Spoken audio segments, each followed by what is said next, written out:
Bom dia, boa tarde, boa noite, boa madrugada. Vamos aqui dar início a mais uma aulinha, nossa terceira aula do mini curso preparatório para o exame da ordem. Lembrando que essas aulas aqui são resumos da grande aula, tá? Esse conteúdo que nós vimos, pessoal, em torno de 3 horas, um pouquinho mais de 3 horas, salvo o melhor juízo, tá?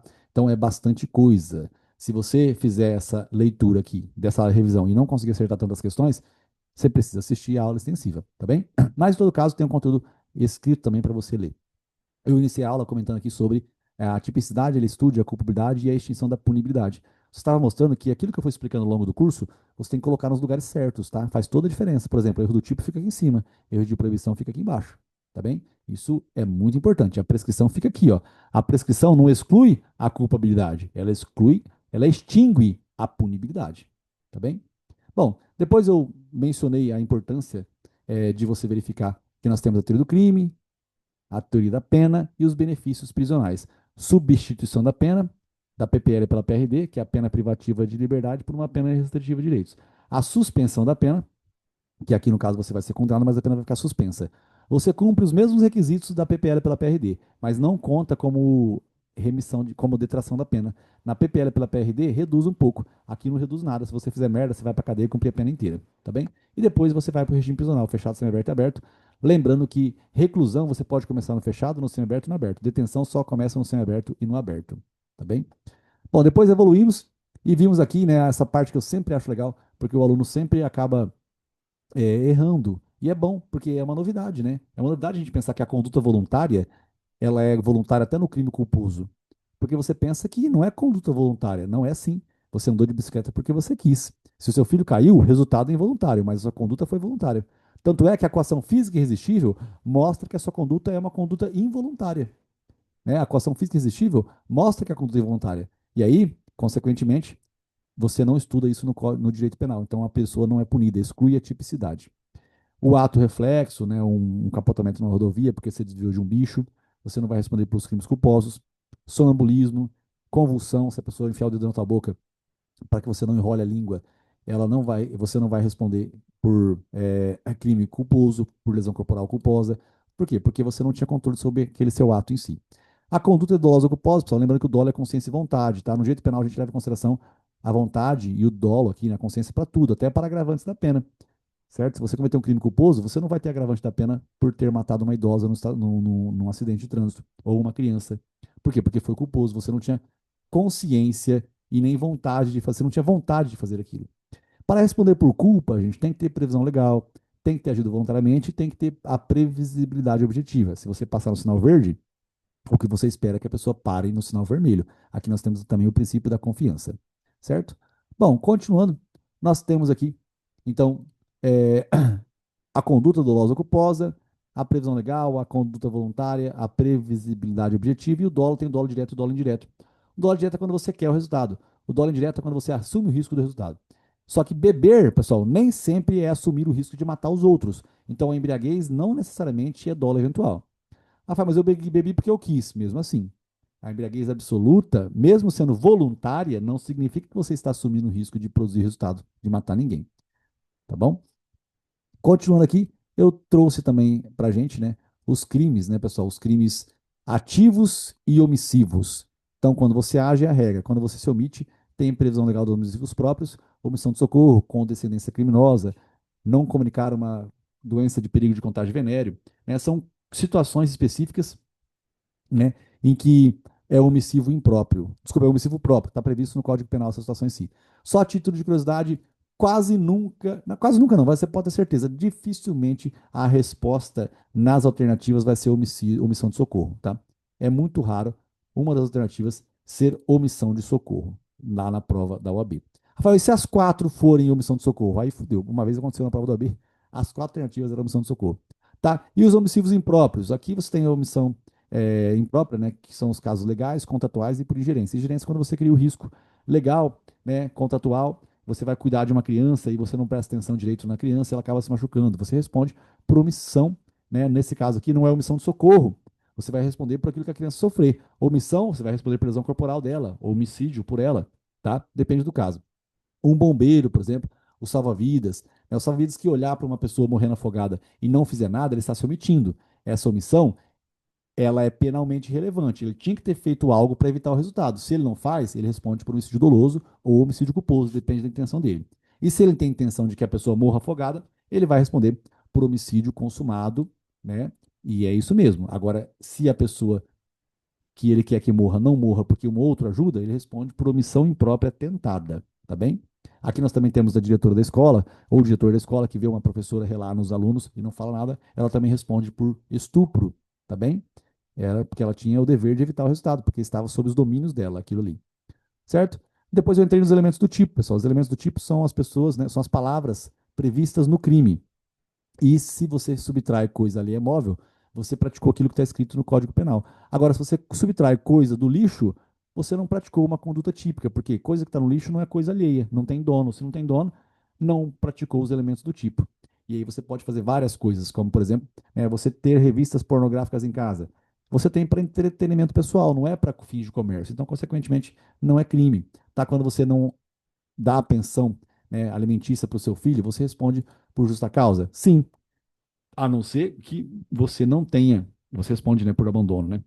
A não ser que você realmente não tenha condições de trabalhar. Se você está com a perna quebrada, não dá para você sustentar seus filhos, tá? Naquela situação, no caso concreto. Bom, a tipicidade, então, é quando você faz o que está escrito. A atipicidade é quando você não faz o que está escrito. Só que uma coisa interessante é que às vezes você faz o que está escrito, sim, mas você faz com a falsa percepção da realidade. É a falta de consciência. Imagine que você fica com um garçom numa festa proibida por 14. Esse garçom, pessoal, que está na festa proibida por 14, jamais você imaginou que ele tivesse menos de 14 anos. Então, se você fica com ele, você sim, você tem conjunção carnal ou outro ato libidinoso diverso da conjunção carnal com pessoa menor de 14 anos. Então, você fez o que está escrito no artigo 217A, só que você não vai responder por estupro de vulnerável porque você não tinha consciência da idade dele. Tá bem? É a falta da consciência, consequentemente, a falta da consciência é a falta do dolo. Se você não tem dolo, você não tem conduta dolosa. E você pode ser punido por culpa se houver previsão legal. Como não tem previsão legal do estupro culposo, você não responde por crime. Então, o erro do tipo essencial é a falsa percepção da realidade. Você retira a consciência, então não tem dolo. Se não tem dolo, pessoal, pode ser punido por culpa, mas se o juiz te desculpou, você não responde por culpa. Imagine que você está na caça, né, sozinho de javali. Você está caçando javalis por aí.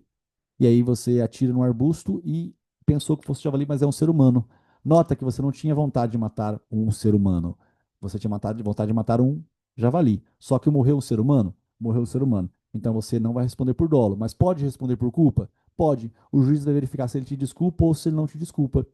Quando ele olha para o caso concreto, você está caçando javali sozinho, na puta que pariu, ele vai te desculpar e você não responde nem por dolo nem por culpa. Agora, acontece que se você estiver na caça nacional dos javalis, em 1.000 metros quadrados, não é qualquer arbusto que você pode atirar. Então, consequentemente, se você atirar no arbusto e matar alguém, tá? O juiz não vai te desculpar. Se ele não te desculpar, você pode ser punido por homicídio culposo. Por dolo você não responde, tá? Por dolo você não vai responder, mas você pode responder por culpa. Por quê? Porque você atirou porque você quis, dava para você prever objetivamente que aquele fosse um ser humano e tem previsão legal de homicídio culposo, você responderá por homicídio culposo. Bom, eu falei então do erro do tipo, pessoal. Erro do tipo, nós temos aqui o essencial e o acidental. O essencial é aquele que ele exclui a tipicidade, ele exclui o tipo penal em si. O acidental não. O acidental, ele altera o tipo penal.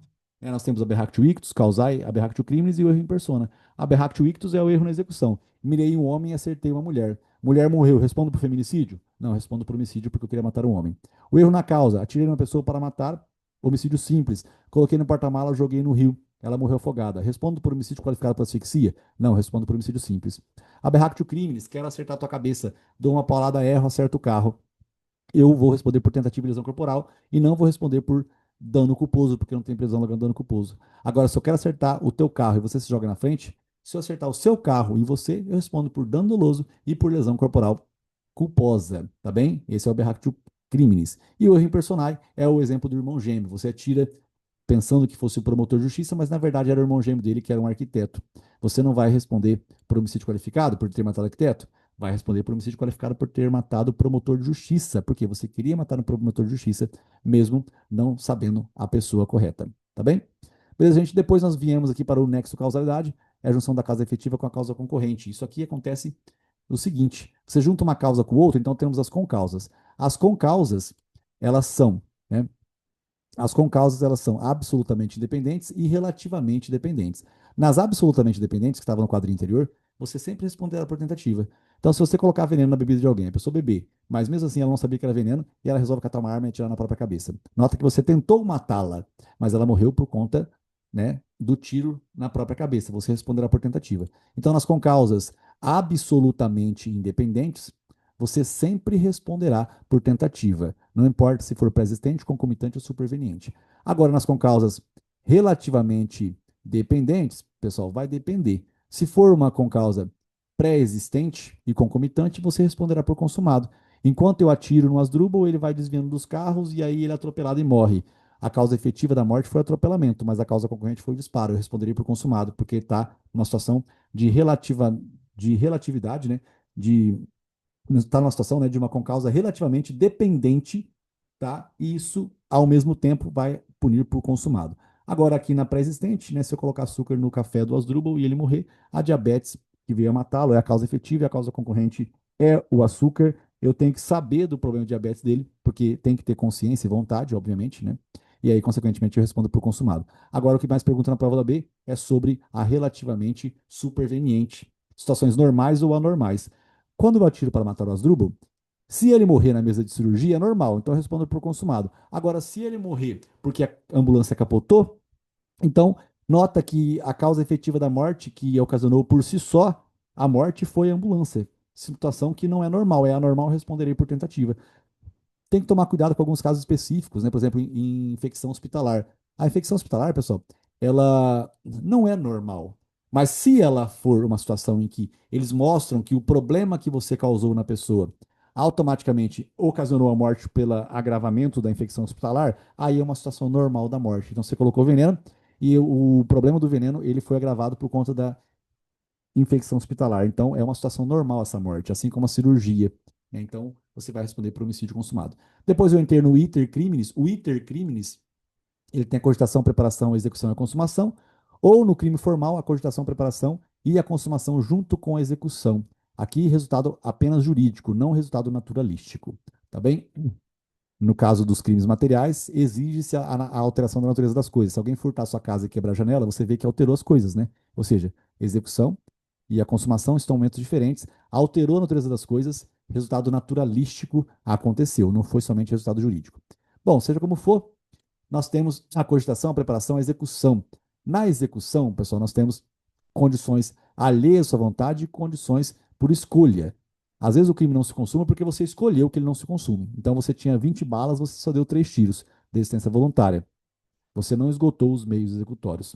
Você vai responder somente pelos atos praticados, no caso de lesão corporal, né, ou constrangimento ilegal, se você obrigou a pessoa a ficar dançando enquanto você atirava nela. Mas se você desistiu voluntariamente, você não responde por tentativa de homicídio. Agora, você também pode atirar com os 20 tiros e acabar com as 20 balas. Quando você acaba com as 20 balas, você esgotou os meios executórios e você acertou o cara. Mas se você se arrepender, levar para o hospital e evitar a morte dele, então você não vai responder pelo crime de tentativa de homicídio, vai responder somente por lesão corporal, ou seja, somente pelos atos já praticados. Na tentativa, pessoal, tem dois tipos: a tentativa idônea e a inidônea. A idônea é a diminuição da pena, a inidônea é o crime impossível. Tá bem?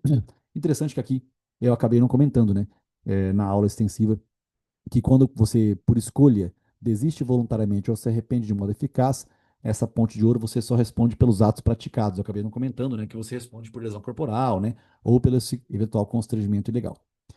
Bom, vamos lá. Continuando aqui, nessa situação, eu falei que o arrependimento posterior não estava envolvido ali. O arrependimento posterior, pessoal, acontece quando o crime já se consuma, crime sem violência ou grave ameaça. E por fim, aqui no finalzinho, eu falei que temos a tipicidade, as excludentes de licitude eu não falei sobre elas porque são fáceis, né? Legítima defesa, estado de necessidade, estrito cumprimento do dever legal, exercício regular de direito, tem várias variações aqui. Eu acabei não comentando muito, mas a legítima defesa é quando você repele injusta agressão. Injusta agressão. Isso é necessidade é quando você troca um bem por outro, né? Você quebra uma porta de 20 mil reais para salvar uma pessoa que está dentro de uma casa em chamas, certo? Você está no estado de necessidade terceiro. Estrito cumprimento de dever legal, um oficial de justiça que entra numa casa e subtrai o ar-condicionado. Por quê? Porque você está devendo, então ele está no estrito cumprimento de dever legal. Exercício do seu grau de direito, você quebra a porta da sua própria casa, beleza? Enfim, culpabilidade. Aqui é o terceiro substrato do crime. E aí, para você ser punido, você tem que ter mais de 18 anos de idade, tem que ter o desenvolvimento mental completo. Essa é a teoria, né? Essa é a lógica é, do biopsicológico, atribuição de responsabilidade biopsicológica aqui no Brasil, tá? Você tem que ter a potencial consciência da licitude. Note, pessoal, que não é a consciência da licitude. Basta que você tenha chance de saber, tá? Basta que você tenha chance de saber que aquilo é errado. Então, a potencial consciência da ilicitude, ela também vai fazer com que você seja punido. Como é que você não vai ser punido? Se você estiver em erro sobre a proibição, se você não souber que é proibido ter um papagaio em casa, se você não souber que é proibido ter um lagarto em casa, esse é o erro de proibição. E nós também temos outro critério para te punir, que é a exigibilidade de conduta diversa. Como é que você exclui a exigibilidade? Porque é o seguinte, se alguém falar que vai contar para sua mãe que você está de sub e mandar você roubar um banco para evitar que ela saiba que você está de sub, você não pode ir por aí roubar um banco para justificar isso. O Estado vai olhar para você e falar o seguinte: não, eu exijo que nessa situação você tinha que ter tido uma postura diferente. Como você não teve uma postura diferente, você vai responder pelo crime. Então, nota que a exigibilidade de conduta diversa é uma situação que, de certa forma, ela tinha que ter sido evitada. Mas quando que eu posso excluir isso aqui? Quando eu estou sob coação moral irresistível. Né? Alguém coloca uma arma na cabeça do meu filho e manda eu roubar um banco. Agora não, agora ficou complicado, né?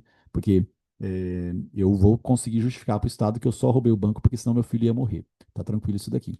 Gente, eu acabei não comentando muitas vezes, né? Mas o erro de proibição é quando você não sabe que é proibido. Simplesmente é isso. Então a diferença entre erro do tipo e erro de proibição é que no erro do tipo eu não sei o que eu estou fazendo.